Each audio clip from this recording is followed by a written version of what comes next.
When I started in investments, I had about $9,800. And the whole problem then was I had way more ideas than money. I mean, I was looking for things. I was going through all the Moody's manuals and digging up ideas and stocks, all kinds of things that were cheap. But I still only had $9,800. So I would buy something, and then I would find something that looked even cheaper or better, and I would have to sell the first thing to buy the second thing. That was my state for a long time. Now, in the late 1960s, I wound up my partnership because I couldn't find things, but that's because the whole market had gone crazy. And at that time, I was working with about $100 million in the partnership when I wound up the partnership. But $100 million wasn't an unmanageable amount of money. It's just that the market itself was just offering nothing. And so I sent the money back to my partners. But the most important thing to learn is how to value a business. It's also the toughest to explain. You look for certain things that allows you to narrow it down. If I'm a basketball coach, and I see a guy, I'm walking down the campus here, and I see somebody 7 feet tall, I'm interested. Now, he may not be coordinated. We may not be able to keep him in school. He may be robbing, stores at night or something, but he's still the right guy to be looking at.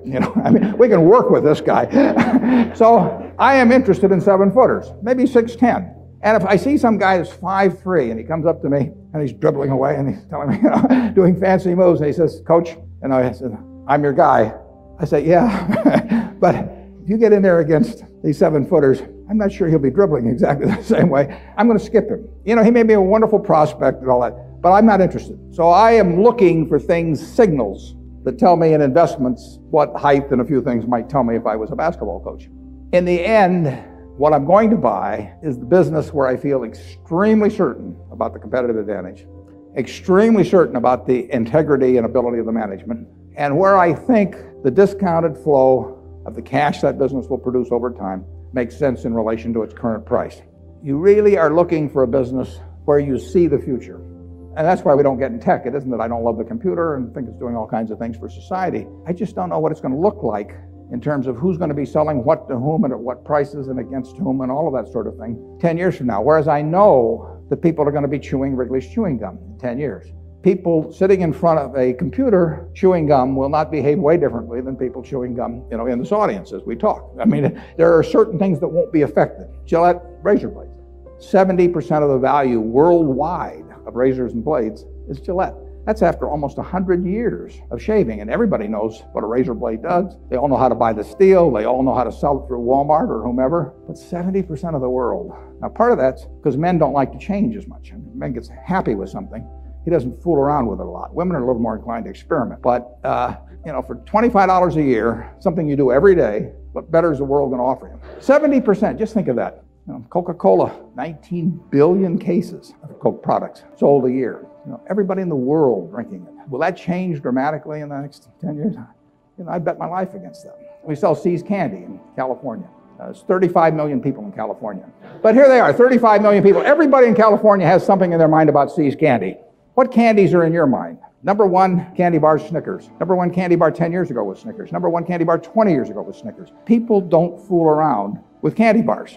I mean, you cannot come out with lots of new bars and intrigue people. It's not like perfume or other things maybe where people experiment.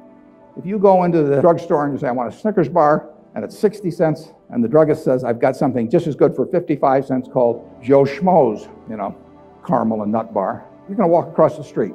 Now, when you walk across the street for a product, then you got a business. I mean, that is the test. Where a nickel doesn't make a difference. There is no good way to compete with Snickers. You want something where price competition is not solely going to be the determining factor. And that's true of razor blades, it's true of Snickers, it's true of See's candy, it's true of Coca-Cola, and there's a lot of things of which it isn't true. That mode is differentiation of product, differentiation of service, differentiation of location, whatever it may be. That's essential.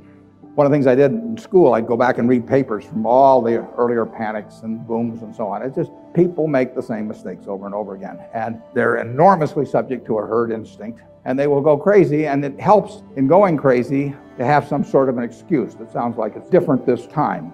But the truth is, if I've got $10 in my pocket that I received as a dividend from a business, it doesn't make any difference whether that came from Wrigley's chewing gum or from an internet company. I mean, the money spends the same.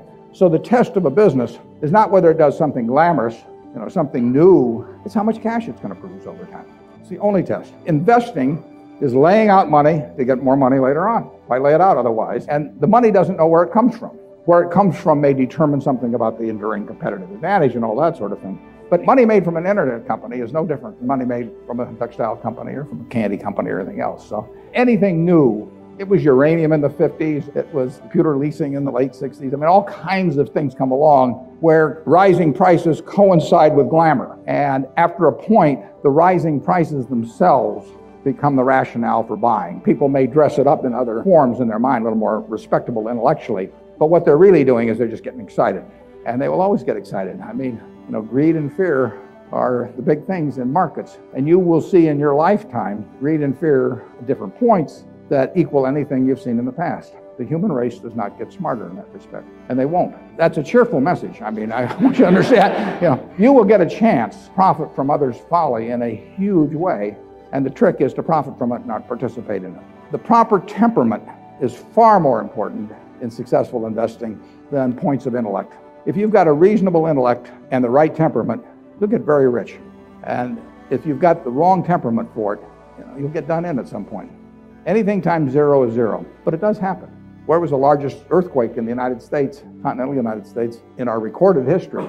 It was in New Madrid, Missouri. Now, nobody down at New Madrid is sitting there worrying about another 8.4 or something, but it was an extraordinary event. In fact, there were 3 of them in about a 2-month period. The improbable happens. And in financial markets, the improbable happens far more often than people think by running statistical regressions and so on. 5 sigma events aren't 5 sigma events. You just have to keep your sanity, basically. If you just always write down on a piece of paper, if you're buying stock in a company, whether it makes widgets or it's an internet company and it has 100 million shares out and selling at 10, you say, I am buying XYZ at $1 billion. You're buying the business because, and then just list down the reasons. If more people did that, you won't have bubbles, but they won't do it. They'll give in exactly the same emotions that people have for centuries and centuries and centuries. Like I say, that's what makes incredible opportunities in the stock market. That's why stocks frequently have a high that's twice the low in a given year when everybody knows the business doesn't change in value like that except under unusual circumstances. The biggest investment mistakes have been mistakes of omission rather than commission. I mean, you see in our balance or in our income statement the mistakes that result from commission, but accounting doesn't pick up the mistakes of omission, and they're the huge ones. And nobody knows about it unless I feel in the mood to confess, which I don't often, but since you asked. I would say the biggest mistake, I've named a couple in the past. Now, I don't count as a mistake not buying Microsoft, for example. I met Bill Gates on July 5th, 1991. He spent about 10 hours explaining Microsoft to me. He did it with an orangutan the next day. He said that was easier, but it was fascinating to me. And I knew he was a terrific guy and a terrific manager, and Microsoft was a terrific company. So I went back and bought 100 shares just to keep track of it. But I didn't know enough to make the decision. I really didn't know what other people were doing in the field. So it was outside of what I call my circle of competence. And the important thing in investing is not how big your circle is, it's knowing where the perimeter is so that you stay within the circle. And that costs billions of dollars, never shows up in our financial statements. An example I use more often now, more recent, was I set out, this is even worse, I set out to buy 100 million shares pre-split, 200 million shares of the present stock, of Walmart about 5 or 6 years ago. It was at $23 a share, so it would have cost us $2.3 billion if we'd bought it.